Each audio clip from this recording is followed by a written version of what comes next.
That's a tough act to follow. Well, here we are, and as per John, it's a party, right? Right. Yes. Right. Because that's what John wanted. And if you use your imagination, you can probably hear John leaning into Nancy's ear and saying, "Is he almost done?" Because I could really use a gin. 'Cause that's who John was. I told Nancy that I would tell a story that she'd never heard before about John and I. It was the last golf tournament of the year,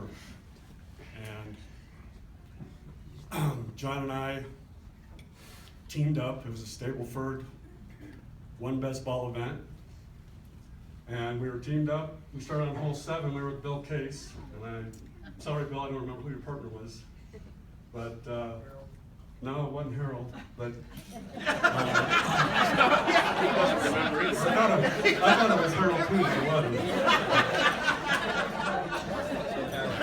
Anyway, John was struggling with his golf game. Had been for a couple months. It was just snap hooking everything right off the tee. And he would tell me, he would go, "I know what I want to do, I just can't make myself do it." And with all golfers, when we fall into a slump, we said, work your way out of it, don't worry about it. So we joined up for this last tournament of the year, and I told him, let's just go out and have some fun. So we started out, and of course, John snap hooked his first drive right off the tee. And Bill and I had a dogfight that day. Him and I were on fire and playing well. I don't know if you remember that, Bill. And it was just birdies and pars and birdies, and it was just back and forth, back and forth. And I remember finishing the 18th hole and looking at our scorecard, and I had 5 3s and a bunch of 4s and playing good. That night, when John and I came over to the club here for our victory dinner, because that's what it was, John told everybody who came up to us, "Oh, Eddie played so good, you can't imagine how great he was."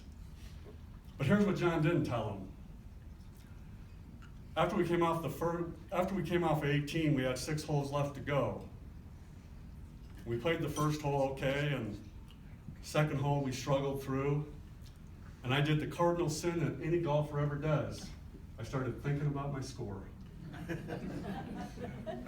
And that's when I imploded.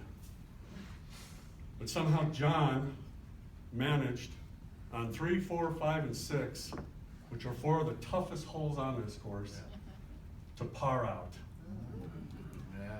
So that night, while he was telling everybody how great I did, what he forgot to tell them was that while I was throwing up all over my shoes, John was carrying me to the end. And we did win that tournament, and I often told John, I said, just once I want to win a trophy, just once. And he said, you can't spend it, right? Yeah, I know. He goes, well, why do you want one? I said, just for that one time, for that one moment, I want to be able to say that I was the best or we were the best. And by God, we were that day. It was unbelievable.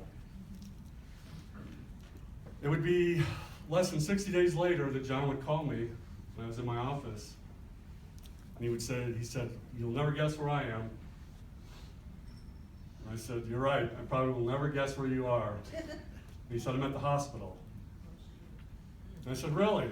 He goes, yeah. I go, well, what are you doing there? He says, I got a brain tumor. And John started laughing.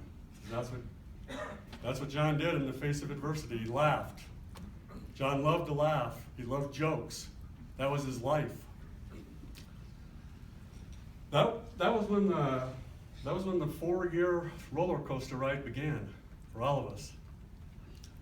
It was going down, and it was bad news, and then by God, there was a reprieve and there'd be good news, and it was the toughest 4 years ever. It was. Nancy, you're one of the most admirable people, greatest people I know for what you did. She stood by John's side all 4 years.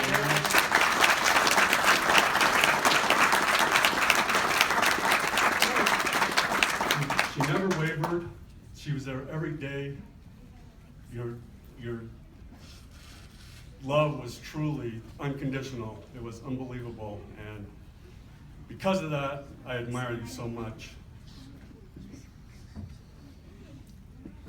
So, anyway, after John had told me that he had that tumor, I told him many times, I said, you know, John, if I ever start snapping the ball, I'm going to go get a CAT scan. Of course, he laughed.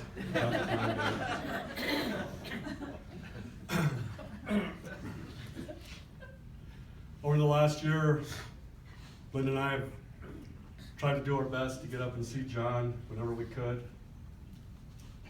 And on that Sunday, before John passed away, we knew we were going up there.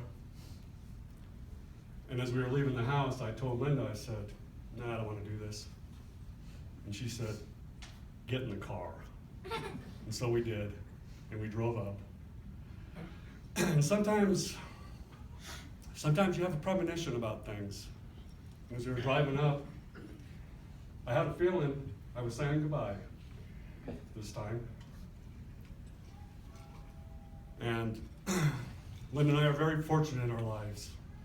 We have a great life, we have each other, we have a wonderful family, we have great friends, but most of all, we had John and Nancy, and they allowed us into their lives all these years, and that has been so special to us. So that last Sunday, John was in pretty bad shape, lying in bed. He was in and out of consciousness, but Lynn and I were so fortunate because both of us got to tell John how much we loved him, what he meant to us, what a great person he was. And that is very special because not everybody gets to do that. And I'm so fortunate that Linda made me go up that day. My last words to John, and I'll always remember them, were, sweet dreams, my brother. And his eyes were open, and he smiled, and he nodded his head, and then he closed his eyes and laid down. And we will all love John forever, especially Linda and I. We love the family. So, John, I'm done now. I'm gonna get that gin. Let's raise our glasses. Here's to John. To John. Baba. Baba. Thank you, Eddie.